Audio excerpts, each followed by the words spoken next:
Hi everyone, I'm Naina Bajekal and I'm the Deputy International Editor at Time.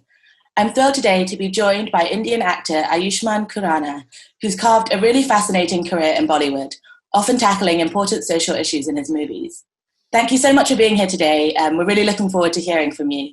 There's a lot we'd love to cover, but I want to start by talking a bit about the current moment we're living through with the pandemic. Where are you now and how have you and your family been spending your time? Yeah, it's been completely unprecedented. Nobody thought about it. And everybody is getting affected right from top to bottom. And this is the time we need to be together in this. And we have to be inclusive as a society so that we can fight this pandemic as one. That's about it. Of course, you have to be close to your parents, your family, your friends. Of course, uh, we are following isolation or quarantining ourselves, but we have to be together through virtual medium. If you're staying alone, you have to be connected. That's the most important thing. How have you been coping personally with the film industry being shut down? I know your latest film was released on Amazon Prime instead of in theatres. What was that experience like for you? I come from a very conventional mindset because I've grown up watching films in theaters and cinemas. Of course, the digital platform is a new thing. I want families should get back to theaters by buying tickets and having that community viewing experience. Of course, we never expected that my last film, Gulabo Sitabo, will be going on an OTT platform. But nevertheless, getting great reviews. And I know this is the situation demands that we have to consume entertainment while sitting at home. But fingers crossed, we're just praying that things happen like they were before, and we could go back to theaters. And I would really want to be that guy, that actor who ushers the audience in the theaters again post the pandemic. And what kinds of things have you been doing in the meantime to raise awareness or use your platform to support frontline staff? What do you think the role is of actors and other public figures at a time like this? Definitely in our country, there are two big entities, cricket and cinema. Anybody who's associated with cricket and cinema, they're looked up upon. They are put on a pedestal. And we are, by default, opinion leaders. And whatever we say, we do, people take it very seriously. So I guess we definitely should use social media in the right manner and encourage people, especially the frontline warriors. And I've been doing that. I'm also a poet. I've written a lot of poetry, poems, and about frontline warriors, also the migrant workers, the laborers who've been going back to their hometowns or the villages, the rural India. India is a very complex country. 30% of our nation is the urban sector. 70% of our nation of India dwell in rural cities and towns and villages. So there's a lot of divide, a lot of schism between people staying in urban cities and rural areas. So we have to come together. And as I said earlier, that we have to be really inclusive. So as an actor, I've been using social media through my poetry. And also in the past, my films have dealt with social issues. And I guess that's the way it should be. Thinking about those social issues, you started in 2012 with Vicky Donor, where you played a sperm donor. You've gone on to be the first A-list actor in Bollywood to play a gay man in a leading role. And then in Article 15 last year, you looked at the issue of caste-based discrimination. Article 15 of the Indian Constitution prohibits discrimination on the grounds of religion and race, caste, sex, as you know. What drew you to these kinds of subjects? And you mentioned the rural-urban divide in India. So given the influence that Bollywood has in both rural and urban society, kind of is that part of what your goal is in making these social-led films? The films that I do, they are primarily known as the middle-of-the-road cinema. They are not, they don't follow the commercial formula of films. They are somewhere in between the art cinema and the commercial cinema. We tread the middle path. Because I guess there has to be a certain value addition with entertainment. It cannot be just value addition, otherwise it'll become a documentary. With Article 15, that was my first dark film, because the tonality, the texture, the germ of the content was really dark. It dealt with racism. Till now, there's been no commercial Hindi cinema dealing with the underprivileged section of society of our country. So Article 15 was that kind of film. Of course, starting with a film like a Vicky Donor in 2012, and also dealing with erectile dysfunction, body shaming, touching other issues, being the first commercial actor to touch the topic of homosexuality in India. I guess it comes with a great sense of responsibility, the kind of validation that I've got over the years, from the critics as well as from the audience. And I'm really fortunate to work with great, talented directors and script writers. So I guess it's again my social responsibility as an actor. I come from a theater background, and we have made a lot of plays based on social issues. I've done a lot of street theater. Street theater is what we call Nautanki in India.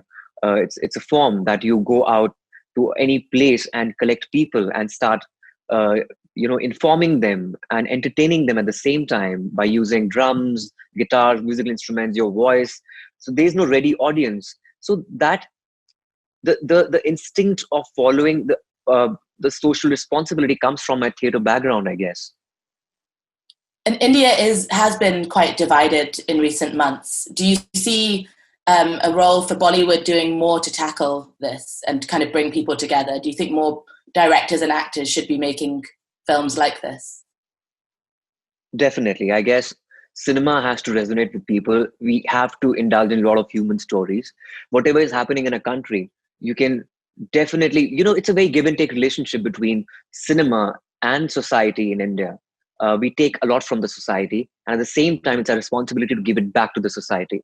So it reflects, uh, mirrors the society in a way. But at the same time, I don't want to dwell in the darkness of cinema. I, I really don't want to be a part of cinema showing what the society is. It could also be what society can become.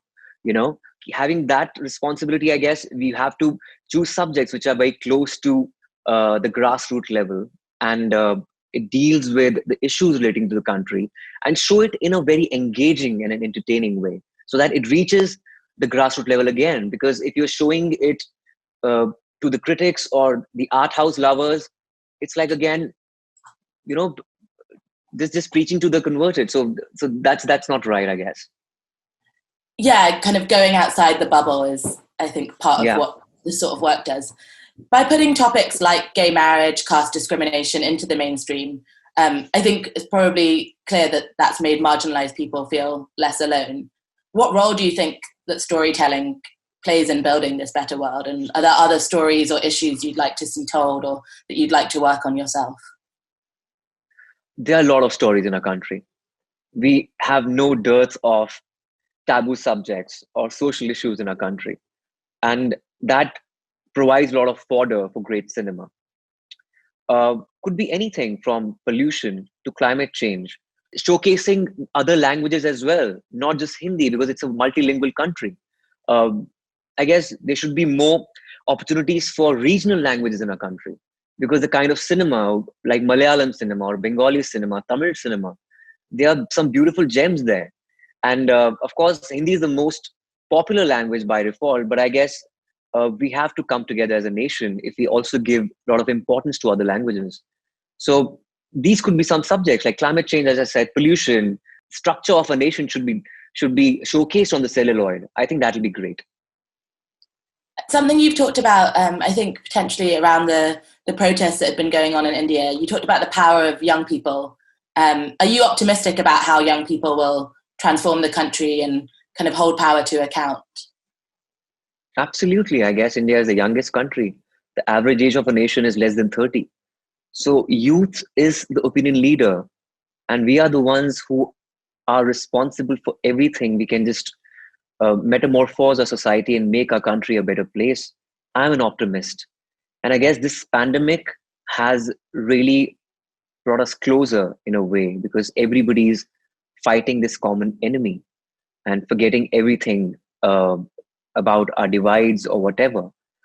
So I guess It's going to be a different world, a new norm after this pandemic, not just in corporate or other world, in journalistic world. It could be a different kind of cinema also at the same time.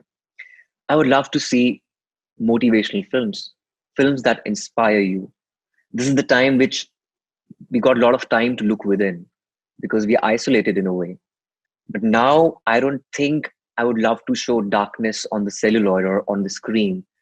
There has to be some great human interest stories which motivate you, inspire you, and give you the impetus to live and be a better person. And if you give that to people, I think that will usher a lot of audience in the theaters. I wanted to ask you something a bit more personal. The young Bollywood actor Sushant Singh Rajput took his life over the weekend. I know you were friends, and I saw you posted on social media about it. I'm so sorry for your loss. I was wondering if there's any thoughts or words you'd like to share about the situation, or more broadly about raising mental health awareness in India. Yeah, it is really unfortunate, and I've known him since my TV days. I think we were one of the few actors who have made that shift from television to films in India, which is not easy. And I was quite shocked when I got the news, but I was not in touch with him for the past a year or so. But it is quite shocking because you never know what's going on behind that smile or or a social media posts. Ironically, he did a film based on life and giving encouragement to people who are having suicidal thoughts. That was his last film. We need to be close to our families, maybe our friends, and even during isolation, we need to stay connected. That's the basic human need. And I think a huge potential. He had a huge potential, and I was really devastated. Do you think there needs to be more discussion around mental health in India? That's the issue. We don't take mental health seriously. In India, we are very callous about it. Till the time there's like a real physical disease, they don't raise an issue about it. They don't realize that a person could be terminally mentally ill and you just putting up a facade maybe for the outside world. So the need of the hour is to take this very seriously because this pandemic has underlined this issue. And the biggest issue is it's very difficult to gauge. You never know who's going through what. So I guess this will we have to raise awareness about it for sure. Thank you so much for sharing that and for joining us today and sharing your time and thoughts. Really appreciate it. Thank you, Nana. Thank you so much. Pleasure.